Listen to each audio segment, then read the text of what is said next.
You're watching The Miss Francois Show. Hi, and welcome to the Miss Francois Show.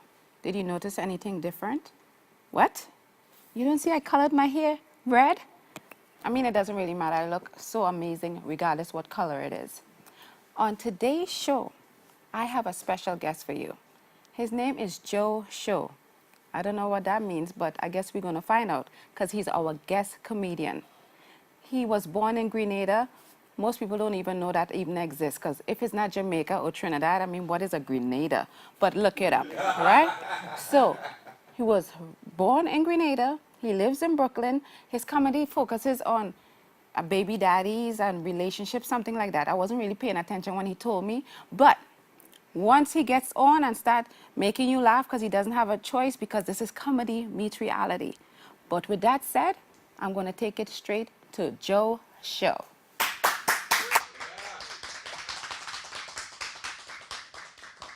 Thank you, Miss Francois, for those pleasantries. One thing about being single that I really hate, women giving men the wrong number. That is the worst feeling in the world. Terrible, terrible. I was at this one club talking to this girl all night. I was so happy when she gave me her number till I got home and dialed that number. All I heard was, "Hello, Chinese restaurant." "Oh no, this is no Keisha, this is Shirley. Keisha always give ugly guy this phone number." This one girl said, "If you want my phone number, you're gonna have to pay my cell phone bill." I was like, "Ha, get out of here." She started walking away. I saw her body. I was like, hold up. How much is your cell phone bill? Now me, her, and her boyfriend is on my family plan. Yeah, it's the worst feeling in the world. This one girl, she was pretty smart. She said, yeah, I'm gonna give you my number, but she ended up giving me her number in Roman numerals, because clearly she looked at me and thought I didn't know Roman numerals. And she was right, I don't know Roman numerals. I was looking at it like it was hieroglyphics. I was like, why would you give me your number in Super Bowl letters? This makes no sense at all. But I fear that I do get in a relationship and I end up with a woman who's completely jealous, and I don't like jealous women. I was with this one girl, she was so jealous, always thought I was cheating. I was never cheating. I had no car, so she scratched up my Metro card. You know how angry New Yorkers get when you can't swipe yourself onto the train? They're standing behind you like, "Come on, sir, get it together." So, yeah, dating's pretty hard, but I think an old-timer shared with me some stories about couples who don't belong together but end up together, because that's, what usually happens. I have a story I'll share with you guys. These two people met on opposite sides of the world. The guy, he was an arsonist. The girl, she was a burn victim. That's right, Bernard and Ashley. They met on Match.com. There's more. There was a guy, he was a tow truck driver, fell in love with a girl. She was in a collision. They met by accident. Yeah, but she got rid of him and ended up getting fixed up with a mechanic. But left him because he was a tool. So, yeah, it was a girl and a guy. The guy, he was a pilot. The girl, she had sunglasses and a wig on. They met in disguise. I once fell in love with a girl while I was a drug addict. She worked at a pharmacist. She broke up with me and said we had no chemistry. I was like, I like chemicals, you sell chemicals. That sounds like chemistry to me. But dating's pretty hard. Hopefully someday I'll meet somebody good. But in the meanwhile, I try to stay classy. And if you don't know the difference between classy, I'll share with you ghetto and ratchet, okay? Ghetto would be doing things like sneaking fried chicken into the movie theater. Ratchet is frying the chicken in the movie theater. It's a whole nother level that just can't be explained. I try to just stay single, and I realize that some things that are good in life may not be the things that everyone likes. Like, I like the DMV. Nobody likes the DMV. I like the DMV because they allow you to create your own appearance. When you get to the DMV, they never weigh you. There's not even a scale in the DMV, trust me. You can put whatever weight you want on this paper. I literally made myself a gorgeous guy on this DMV form. I said I had green eyes, I was 6'2", and 180 pounds. Cool, right? I lied. So fast forward, I met this girl. online. She saw me, I saw her, and she was like, nah, you're not the guy I thought you were. You are not as tall as you said you were. I said, that's not what it says on my DMV driver's license. I'm actually tall and, okay. One thing about single women that I don't understand, sometimes single women confuse me because they sit around home all day, say, Lord, bring me a good man. Lord, bring me a good man. Then they get to the club and a man approaches them and they're like, not today, Satan. Then get back home and say, Lord, get me a good man. You guys been a great audience. Thank you so much. Miss Francois.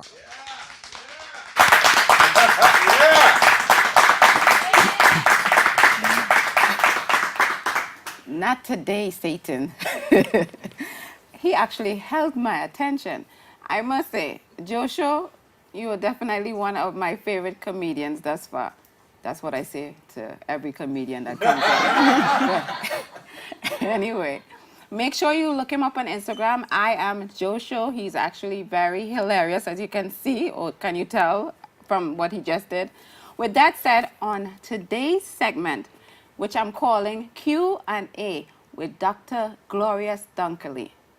Ms. Dunkerley is a psychologist with over 18 years of experience. I'm going to let her say a few things about herself in a few seconds, but guess what? You know how I met her? I was in therapy. I know none of you all would believe that because I look pretty sane. But with that said, thank you for coming, Miss Glorious Dunkerley, Dr. Dunkerley. How are you? I'm good. Thank you for having me on the show. You're very welcome.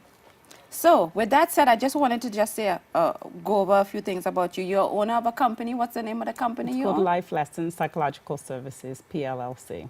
That's a long name. Okay, no problem. And it says here you're a sorority girl. Yes, and I'd like to yeep out to all of my Sigma Gamma Rho sorority girls, you know, just to Do you all let do them any know. kind of hip hip? Not, We no? do the yeep and the sign. Yeah, So, okay. yeah, so yeep out to my Okay. SG Rose. Okay, awesome. Is there anything you would like to tell the audience about yourself that I didn't mention?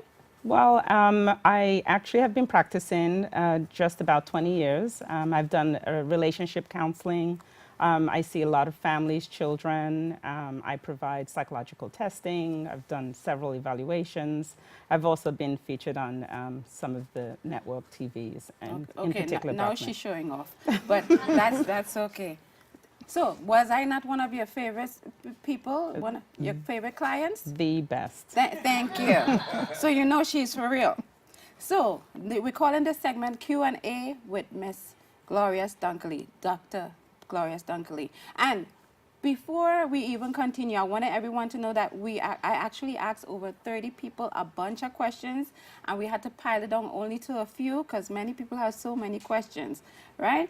But before we even dive into the questions, I wanted to ask one thing to make it clear, because not everyone is as smart as me, right? So tell me the difference, to just clear this up, what's the difference between a psychiatrist, a psychologist, a psychotherapist, and a therapist?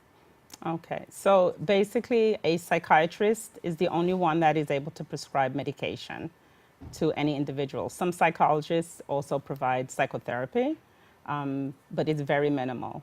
A psychologist is someone who is licensed in the state that they practice. A psychotherapist and a therapist basically are the same person. So a psychotherapist can hang out a shingle anywhere. They can open up an office, meaning anywhere, and practice therapy. So you're a psychologist, so you don't recommend medication? I cannot prescribe medication in the state that I practice. Okay, so basically I should not come to you, I should go with someone that gave me medication. Okay, all right, no problem, you were wonderful anyway. So let's go straight into the questions. One of the questions I want to ask, why should couples seek help from a psychologist? Well, many times, a lot of my couples who've come, first of all, they've come too late. And I have to say, a lot of times when they come through my doors, I say, you guys should have been here like a year ago, 2 years ago, or even in the beginning. Couples come because their marriage is broken or the relationship is broken. I have many different couples who are at many different levels. Some of them are dating, some of them are engaged, Some couples are married. And a lot of times couples come into relationships with their own issues, childhood issues. You know, they could have fatherly issues, they could have motherly issues, they could have systemic issues. And so they come because they need the help to rectify the relationship.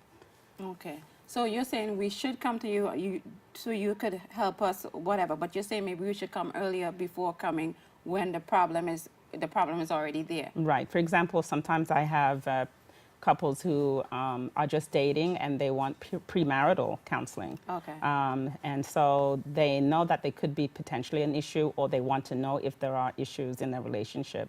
And so they will seek out a therapist to say, you know, we would like to make sure that this relationship is a good fit. Maybe we've been dating for about 3 months, 6 months. Miss Chloe, yes, not everybody have money to come see you, you know. So Absolutely. that's the one thing, because, I mean, not to say it's super expensive, because your practice actually takes, what's that thing called? The government gives you what? Insurance. Okay, yeah. Not bad. All right. So, good. Thank God I had insurance. Thank you to that I had a job. So I just wanted to, one other question I wanted to run straight into. Okay.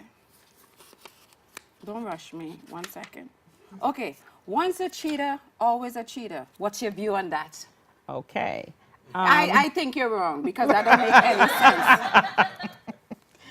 Well, you know, there is that saying, once a cheater, always a cheater. And many people do believe in that idea. I have had individuals, and it's not just men that cheat, women cheat also. They just cheat very differently. We just don't get bound. We're smarter at cheating. All If right, a woman thank cheats, you. they're very. I have lots of skills. And so I believe people can change. People grow, people mature, people change. They realize that it's not helping the relationship, it's damaging their own self-esteem, their sense of self, it's damaging their relationship. When couples come to me, it's about their relationship. It's also about themselves individually, but it's also about their relationship. So yes, at one point, at one time, we used to say, you know, once a cheater, always a cheater. That's not really the case. Now that we have psychotherapy, we have specialists who handle individuals' relationships, you know, they can actually look at the dynamics. They can actually look at ways that they can help to mend their relationship and bond and really form that, you know, true romantic relationship between each other, and that they don't have to necessarily go out of their relationship to seek attention or seek love. So most likely, even though someone cheated on you, you think they could actually get over that and their relationship could continue on? Or should I just leave that alone and just go to the next person?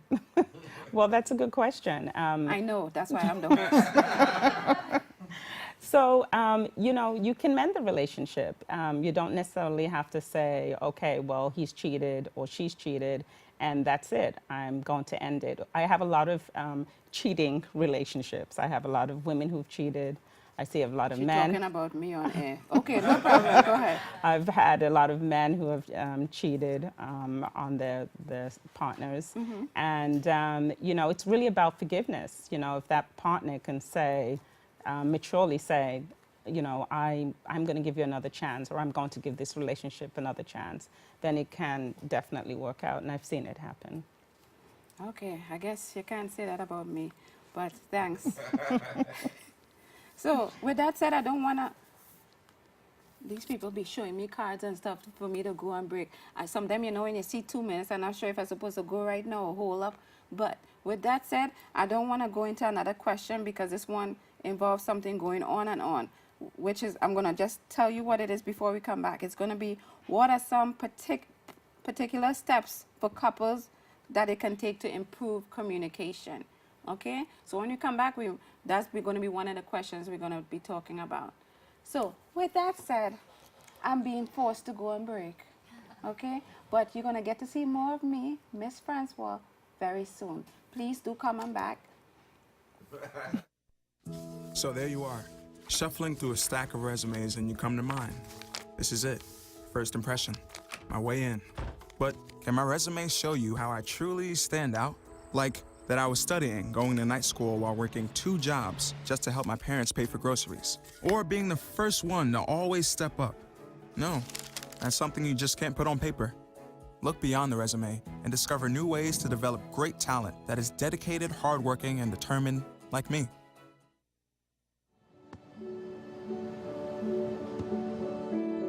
I don't remember how it started.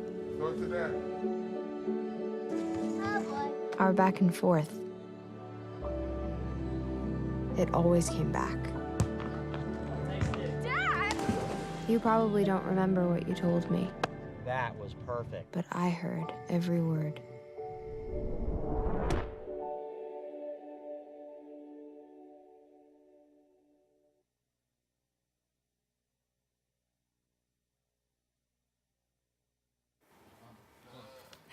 Hi, and welcome back to the Miss Francois Show. Did you miss me? So, today, our segment is question and answers Q&A with Dr. Glorious Dunkerley. So, she's here to answer some questions that a lot of people chime in and give me questions to ask her because she's a psychologist. That means she don't give you any kind of medication. So, if you just want to talk about your business and have someone in your business to help them with that situation, she is the right person to go to. With that said, I just want to go straight back into the question that we first ended with in the last break. What are some steps that couples can do to improve their communication? Well, couples really need to sit down and listen to each other. And I think that's one of the problems that I find that a lot of couples do, is that they either talk over each other, they either misinterpret what each other have said, they don't take the time out for each other. And so that needs to happen on a regular basis.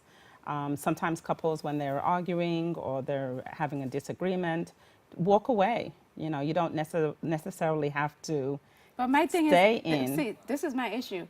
But because in a relationship, I'm always right. So why would I walk away?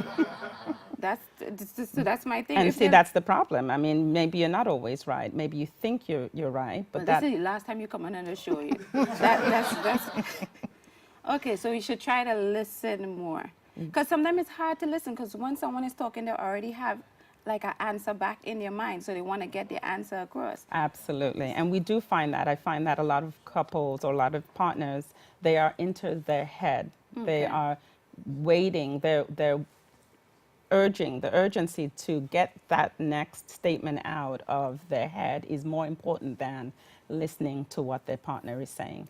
And that's what a lot of couples need to do, is just sit back, step back, and listen to their partner instead of having to say what needs to be said in their heads. Okay, Because so- that causes a lot of conflict. Well, I see why I don't have a man still. But thank you for pointing that out to me. I want to go to the phones because we're going to have our first call in. And her name is Terri Moore. So basically, I already filled in Dr. Glorious about her situation, but I'm going to have her come on the phone and fill you on a little in, and she's going to get some free advice, free. So she's very lucky today. So is Terri there? Yes, I am. How are you? Hi, Miss Terri. Thank you for joining us on the call. We have Dr. Glorious Dunkerley, and I just want you to take like a minute or so to, I know that's very short, but try to just wrap up so our viewers have an idea of exactly what your situation is, so Miss Dunkerley can give you some advice. Okay, no problem. Hello? Hello. Hi.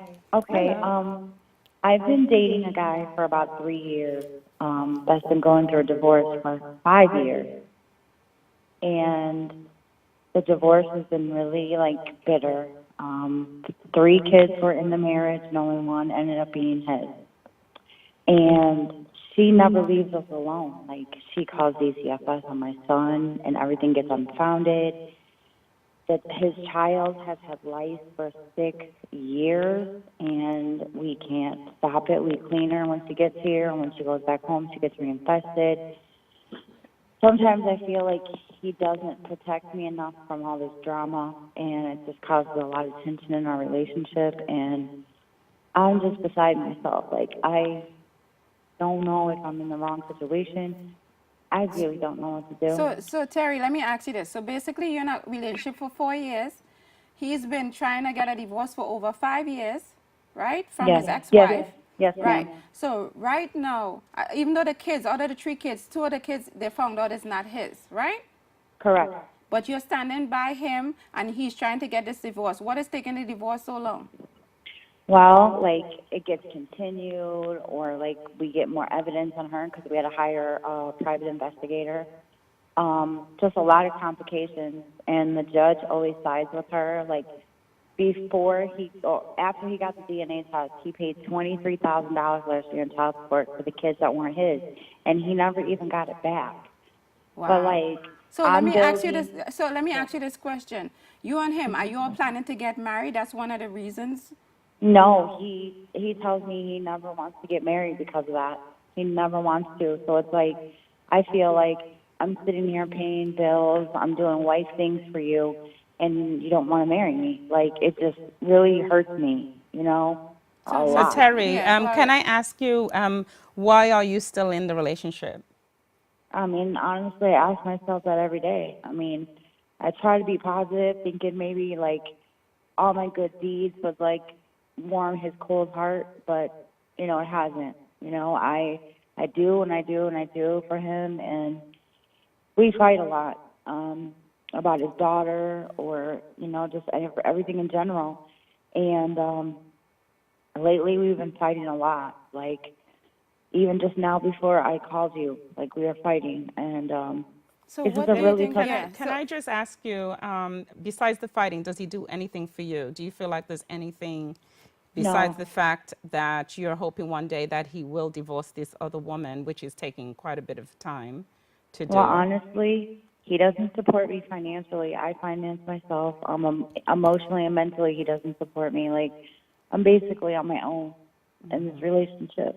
Right. So as a psychologist, as you know, I cannot tell my patients what to do. I mean, we talk, we dialogue, we make, the Yeah. patients are basically, they have to kind of come up with their own, and they do through the therapy, they will come up with their own decisions.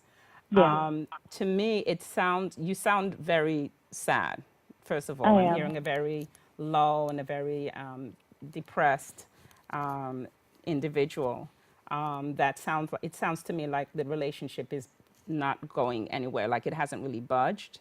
Right. And I think it sounds to me that you really need to look at that aspect. You know, after 3 years of dating someone, usually that's the cutoff. Now people linger and people say, you know, I'll give the person another chance. I've seen that happen. Usually it doesn't go anywhere. And when you set your standards and your criteria of a relationship, whether you're dating or engaged or getting married or are married, you know, you set those criterias, and that person usually comes and meets those criterias. Yeah. But, you know, for you to sit here and this relationship or this divorce issue linger and linger, to me, there's something there. What is going on on the end of your mate with his ex-wife? Is there a reason why he cannot leave the ex-wife? Do they need to change attorneys? I would look into that. I mean, we've been living together for like 3 years, and he's had 2 attorneys. Now, the first attorney wasn't even the right attorney. He totally lied to him and got $15,000 from him. This divorce so far has cost $42,000. Okay, but this is what I know, because we have like 1 more minute. So where are you right now? Are you gonna stay? Are you planning to leave? Are you thinking of leaving? How are you feeling right now? Because this is really about you right now. I mean, honestly, I think I need to leave, but, like, I pay all his bills, so it's hard for me to save money. You pay bills for him and yourself? Yeah, like, I pay all the bills. He pays one bill. I buy groceries. I buy everything. So And it's he's really paying hard. child support. Is he contributing to your Yeah, household? he pays. No, he's not. I'm the only one he pays child support for his daughter, but he doesn't support me in any way. It sounds like you probably need to reconsider the relationship then, Terri, Yes, based I on do. what I you're know. saying. Yeah, if you're putting Yeah. in more than, and it sounds like 90%, Yes. and you know, his priorities are elsewhere. It's not about forming an alliance and a union with you. Okay, Correct. so Terri, so again, maybe you should look into finding a psychologist, even if it's something for yourself, to maybe, so this is something you maybe should be working on yourself. I sound really smart, right? You do. Okay. Okay. So that was what we're gonna leave you with. That's maybe something you should really be looking into yourself to, you know, do that next step for yourself, not including him. Okay. But thank Yes, you so ma'am. much for calling in. Okay. Thank you so much. Have an awesome evening. You too. Get out, Terry. Get out. Run. Okay. He's no good. Okay. I'm not no psychologist, so I can say whatever I want. Plus, the show is called the Miss Francois Show. He ain't no good. Okay. You paying 90% of the bill. What the hell? Okay. I mean, I could understand a 50-50. I'm not doing no 50-50. I'm doing 60-40. I'm doing 40. That man's supposed to be doing 60. Okay. But girl, really, get out. And I even if the other wife, the 2 kids are not, what? Oh my Lord. Anyway, let me just at least try to get a question in because as always, time seems to pass. And as I say, maybe I should turn this into a 1-hour show. But thank you so much for helping out, Miss Terry. Okay, I just wanted to ask, let me see a question. How do you move past a hurt when a mate has, why are you trying to read my question, Miss Glorious? How do you move past being hurt when you come out of a relationship? Well, first of all, a relationship is like a loss. You know, when you've suffered the death of a loved one, a family member, a pet, a friend, you grieve, right? So think of a relationship or a loss of a relationship or a hurt of a relationship as being a loss. And so there are particular things that you need to do as an individual. For example, you Drink? Well, some people would say Oh, that. okay, go ahead. First of all, never rebound, never jump into a new Lord relationship. God, oh Lord. Okay. Look, I don't appreciate you talking about me on this segment.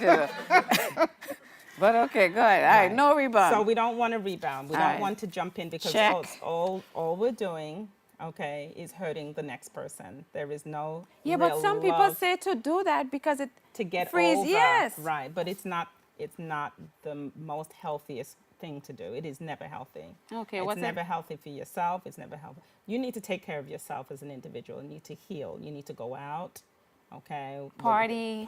You can do movies. You can go to a spa. You can exercise. There are many practical things Okay. that an individual can do to get over the hurt or the pain. You have friends. You have family. Okay. Try not to speak to your own relatives too much about all of the details that have gone on in your relationship. Okay. When when an individual has told their family about like all the deep, dark, hurtful, painful things, families do not forgive the Right. individual, whether you remain with the individual or not. Families tend to hold grudges, and Okay. sometimes it can get very violent Well, and that very makes ugly. sense. So Right. I'm gonna have to cut you a little short, but I mean they got the gist of it basically. Right. So as always, time always seems to run out when it starts to get really, really good. Juicy. But I just wanted to say thank you so much to my great guest, Joe Show. You did an awesome job.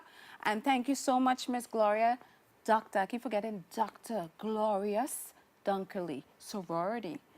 Okay, so please join me here. Wait, let me make sure. Hey, don't be trying to cut me off. But even if you cut me off, I'm still saying what I want to say. Don't forget to go to YouTube and click on the subscribe button, the red button, MSS space Francois. I mean, it's been in the back of me so long you could read, right? So go do that. Don't forget the Instagram.